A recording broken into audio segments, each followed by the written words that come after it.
रघुनंदन राघव राम हरे सिया राम हरे सिया राम हरे। कौन स्वतंत्र था, माता सीता या शूर्पणखा? पीछे की मां कौन स्वतंत्र था? हाँ, इस तरफ मेरी मां। हाँ, सही उत्तर है। माता सीता स्वतंत्र नहीं थी। माता सीता लक्ष्मण रेखा के अंदर रहती थी। किसके अंदर? लक्ष्मण रेखा के। और माता सीता स्वतंत्र नहीं थी। उनके जीवन में संस्कारों की बेड़ियां उनके पांव में पड़ी थी। कौन सी बेड़ियां? संस्कारों की और मर्यादा की। मर्यादा की बेड़ियों में माता सीता बंधी थी, जबकि शूर्पणखा आजाद थी। कोई बंधन नहीं किसी का। जब जहां जाए वहां जाके किसी भी पुरुष से कह दे तुम बहुत सुंदर लगते हो, क्या खूब लगते हो। शूर्पणखा राम जी से क्या कहती है? तो सम पुरुष न मोह सम नारी, क्या सुंदर हो तुम। और ये संयोग विधाता ने रचा है, तुम हम मिलके शादी कर लेते। राम जी ने कहना ना, हमारा तो ऑलरेडी हो चुका है। शूर्पणखा तुम हमारे भैया लक्ष्मण जी से बात कर लो, यदि हिसाब किताब जम जाए तो ठीक है। चली शूर्पणखा, सुनो लक्ष्मण, तुम भी कोई कम सुंदर नहीं हो, कर लो हमसे विवाह। लक्ष्मण जी बोले हम विवाह तो कर लेंगे, पर हम तो राम जी के चरण दबाते हैं, तुम्हें माता सीता के पांव दबाने पड़ेंगे दासी बनकर। बोले ये सब हमसे नहीं होगा, ये बंधन बंधन नहीं, हम स्वतंत्र हैं। ऐसी स्वतंत्रता थी उसकी, जब चाहे जिसको चाहे आई लव यू कह देती थी।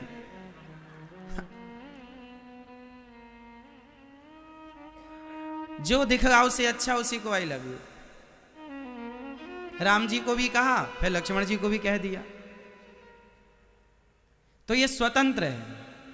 जो नारियां स्वतंत्रता चाहती हैं कि हमें किसी का कोई दबाव नहीं, ना पिता का, ना माँ का, ना भाई का, ना बहन का, ना पति का, ना सास का, ना जेठानी का, किसी का कोई इंटरफियर ना हो, वह नारियां अंत में शूर्पणखा हो जाती हैं। इसलिए नारी के जीवन में बंधन जरूरी है। कौन सा बंधन? मर्यादा का। कौन सा बंधन? संस्कारों का। यदि संस्कार आपके चले गए तो आपकी सुंदरता चमड़ी से नहीं है, आपकी सुंदरता आपके संस्कारों से है, आपकी सुंदरता आपके चरित्र से है। आपकी सुंदर पोशाक आपकी सुंदरता नहीं है, आपका कैरेक्टर ही आपकी सुंदरता है। तो ये तो हुई स्त्रियों की बात। इसलिए मेरी मां, आजादी नहीं, स्वतंत्रता नहीं, स्वतंत्र नहीं रहेंगे, सदा मर्यादा की बेड़ियों में अपने आप को बांध के रखेंगे। कौन सी बेड़ियां हैं हमारे हाथ और पांव में? मर्यादा और संस्कारों की। ये तो रही स्त्रियों की बात। आजकल आपने देखा होगा शूर्पणखा टाइप की कुछ स्त्रियां, अब जैसे शूर्पणखा अपनी शादी की बात खुद कर रही है, ऐसे आजकल शूर्पणखा कहीं गई छोड़ी, उसकी वंशावली आज भी जिंदा है, खानदानी उसके आज भी जिंदा है। कई लड़कियां अपनी शादी की बात खुद कर लेती हैं, शादी के बाद मम्मी पापा को फोन लगाती हैं हमने कर ली। ये सब कौन है? कौन है ये सब? वंश कहीं गया छोड़ी है, उसकी वंशावली चली आ रही है, बेटी की बेटी की बेटी। सब मन माना, जो मन में आया वो कर लिया। ये तो रही स्त्रियों की बात। अब पुरुषों की बात कर लीजिए। अब बताइए, पुरुष स्वतंत्र होता है या नहीं? पुरुष स्वतंत्र होता है या नहीं? हाँ या पुरुष लोग उत्तर देंगे। बताओ आप स्वतंत्र हैं या नहीं? उत्तर दो। आप स्वतंत्र हो? दादाजी बताओ, स्वतंत्र हैं? हाँ या ना? हाँ, ये स्वतंत्र हैं। आप बताइए भैया, स्वतंत्र हैं?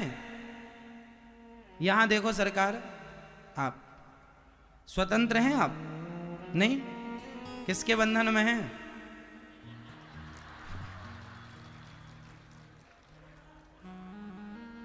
स्वतंत्र, समझ लो स्वतंत्रता बिल्कुल अच्छी नहीं है। आज हमारे युवा स्वतंत्रता के लिए मरते हैं। हमें किसी प्रकार की किसी से भी इजाजत लेनी ना पड़े, हम इतने स्वतंत्र हो जाएं।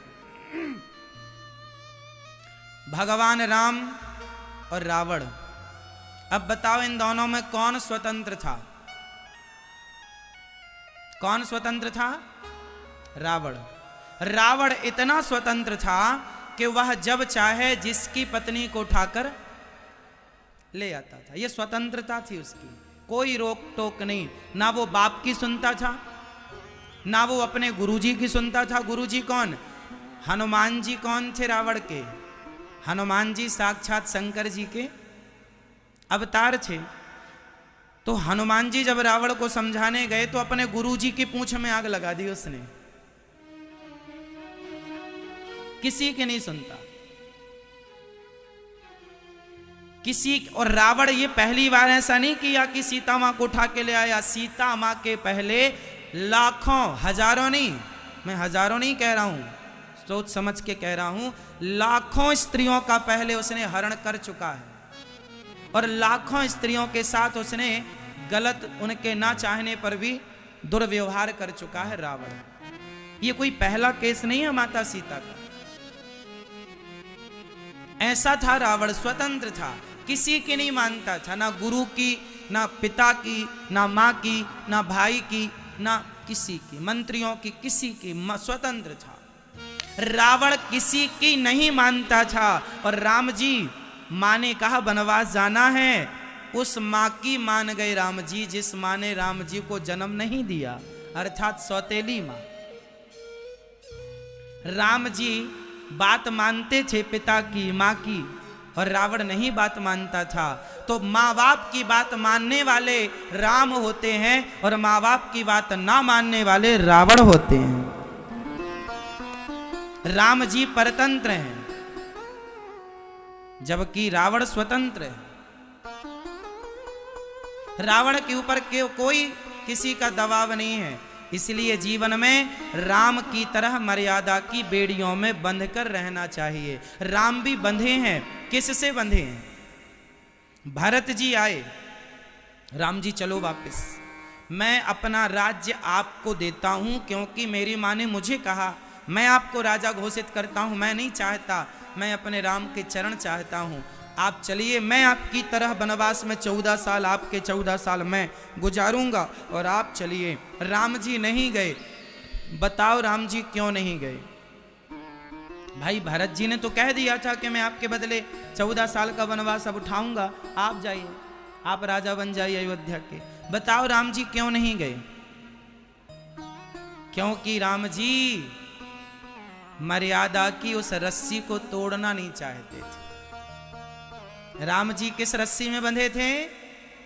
जोर से, मर्यादा। हाथी को कंट्रोल करना है ना तो उसे बांध के रखना पड़ेगा। यदि हाथी के ऊपर अंकुश नहीं है, हाथी में बंधन नहीं है, नंदी में सांड को बंधन में नहीं रखा तो वह ऊधम मचाएगा। इसलिए स्त्रियां भी और पुरुष भी दोनों मर्यादा की रस्सी में बंध के रहें। अपने बच्चों को थोड़ा बांध के रखो मर्यादा में, संस्कारों की बेड़ियों में, वरना ये आजाद हो जाएंगे तो जीना हराम करेंगे समाज का, आपका और समाज का। इसलिए बंधन जरूरी है, इसलिए मर्यादा बनाई गई है और जो मर्यादा में रहे वही धर्म है। इसलिए प्राण चले जाएं पर धर्म ना जाए, प्राण चले जाएं पर मर्यादा ना जाए। इसलिए हमें मर्यादित रहना चाहिए। भगवान राम इसलिए क्या कहलाते हैं? वह मर्यादा पुरुषोत्तम। बोलिए मर्यादा पुरुषोत्तम भगवान श्री रामचंद्र जी की जय हो। मर्यादा पुरुषोत्तम। रावण मर्यादा पुरुषोत्तम नहीं है क्योंकि स्वतंत्र है। तो आप लोग आज से स्वतंत्रता का ख्वाब नहीं देखेंगे, ठीक है मेरी माँ? आजादी नहीं, ठीक है? अंग्रेजों के बंधन से, मुगलों के बंधन से तो हम आजाद हो गए, पर मर्यादा के बंधन में बंधे रहो।